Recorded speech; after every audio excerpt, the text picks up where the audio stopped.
जम्मू कश्मीर में भारी पैमाने के ऊपर लिथियम खदानों की खोज हुई है। रियासी जिले में 5.9 मिलियन टन्स लिथियम की खोज हुई है और ये कहा जा रहा है और भी हो सकता है। इसकी कीमत इंटरनेशनल मार्केट में $500 मिलियन है, यानी 40 लाख करोड़ रुपया है। $500 मिलियन, बहुत बड़ी अमाउंट है ये। इस संपत्ति से जम्मू कश्मीर का कायाकल्प हो सकता है।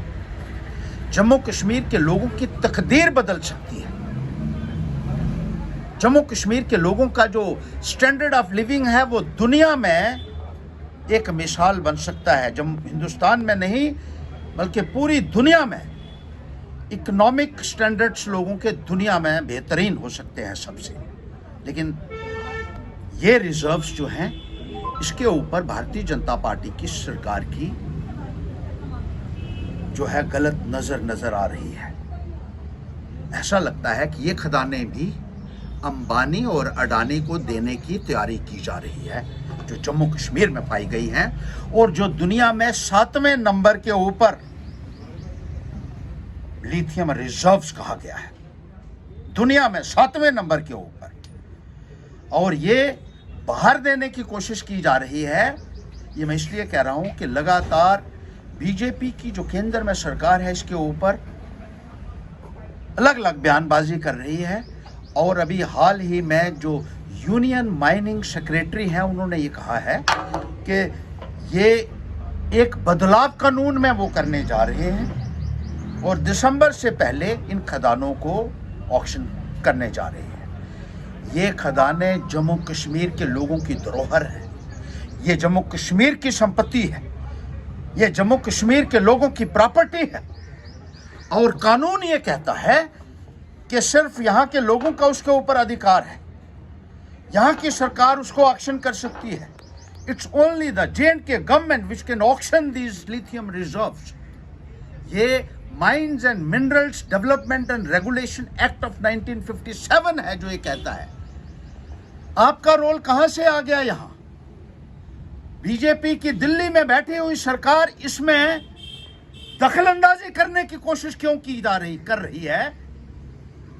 ये एक बहुत बड़ा सवाल है। और इसी से ये लगता है कि जैसे आपने जम्मू कश्मीर में पहले इंश्योरेंस के कॉन्ट्रैक्ट्स और किरू प्रोजेक्ट्स जो है वो अंबानी और अडानी के हवाले किया और ये कहा गया था उस वक्त कि 300 करोड़ रुपया कमीशन उसमें जो है वो बात हुई जो यहाँ के गवर्नर ने एक्सपोज किया था। अब इतनी बड़ी संपत्ति है और इसमें भी ये कहा जा रहा है कि आप इसको ऑक्शन करेंगे। आप कैसे ऑक्शन करेंगे? अब ये कहते हैं कि कानून को बदल देंगे। बहुत अजीबोगरीब बात है। ये जम्मू कश्मीर के लोगों के अधिकारों के ऊपर एक बहुत बड़ा डाका होगा, मैं कहना चाहता हूं। बीजेपी की सरकार ने पहले ही हमारे साथ जम्मू कश्मीर के लोगों के साथ जो किया है उससे यहां लोगों के दिलों में एक ज्वालामुखी है। बीजेपी की सरकार ने हमारी स्टेट हमसे छीन ली, जो हमारे बुजुर्गों ने लहू से जिसको सिंचा था। हमारे जो एंसेस्टर्स हैं उस स्टेट को हमसे छीन लिया जिसको डोगरा स्टेट कहा जाता था। हमारे जमहूरी अधिकारों से हमको वंचित कर दिया। डेमोक्रेटिक गवर्नमेंट से हमें महरूम कर दिया। यहाँ की जमीनें बाहर के लोगों के लिए खोल दी। यहाँ के जॉब्स, यहाँ की नौकरियां बाहर के लोगों के लिए खोल दी। और अब इस संपत्ति के ऊपर आप नजर रख रहे हैं जो जम्मू कश्मीर की संपत्ति है और कानून के मुताबिक सिर्फ जम्मू कश्मीर की सरकार को यह अधिकार बनता है कि इसकी ऑक्शन करे, इसको कॉन्ट्रैक्ट अवार्ड करे, जिसको ये कहते हैं माइनिंग कंसेशंस। किस तरीके से how is the central government poking its nose into the affairs of Jammu and Kashmir so far as the mineral extraction is concerned and award of contracts for minerals is concerned। मैं तमाम political parties को कहना चाहता हूं कि इस आवाज को उठाएं। ये लोगों की प्रॉपर्टी है। और जैसे आपने कहा कि जम्मू कश्मीर के लोगों का स्टैंडर्ड ऑफ लिविंग दुनिया में सबसे बेहतरीन हो सकता है क्योंकि ये बहुत बड़ी खदान है। इनको व्हाइट गोल्ड कहा जाता है लिथियम को। इसके ऊपर यहाँ के लोगों का हक है। ये उनकी प्रॉपर्टी है, उनकी संपत्ति है। और जिन लोगों की ज़मीनों में ये संपत्ति पाई गई है उनका भी इसके ऊपर अधिकार बनता है, उनका भी हक बनता है, उनका भी हिस्सा बनता है। लेकिन अगर कुछ लोग इसके ऊपर गिद्ध जैसी नज़र गड़ाए हुए हैं तो वो ये समझ लें कि बहुत बड़ा अन्याय जम्मू कश्मीर के साथ होगा। और जम्मू कश्मीर के लोगों को मैं ये कहना चाहता हूँ कि अपने अधिकारों के लिए उनको उठ खड़ा होना होगा। तमाम पॉलिटिकल पार्टीज़ को इस संदर्भ में चर्चा करनी होगी, बात करनी होगी, ताकि ये संपत्ति जो जम्मू कश्मीर की संपत्ति है इसको जम्मू कश्मीर के लोगों की वेलफेयर के लिए ही इस्तेमाल किया जाए, जम्मू कश्मीर के लोगों की बेहतरी के लिए इस्तेमाल किया जाए।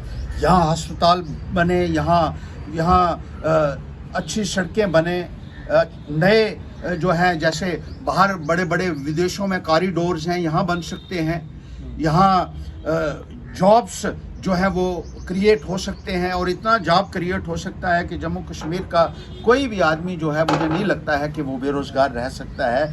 इतने बड़े पैमाने के ऊपर ये संपत्ति यहाँ है, लेकिन इसका अगर किसी तरीके से भी थफ्ट होता है तो ये जम्मू कश्मीर के लोगों के साथ एक बहुत बड़ा धोखा होगा और एक बहुत बड़ी गद्दारी भी होगी, ये मैं कहना चाहता हूँ। और ये अधिकार जम्मू के लोगों के जो हैं ये सुरक्षित रहने चाहिए।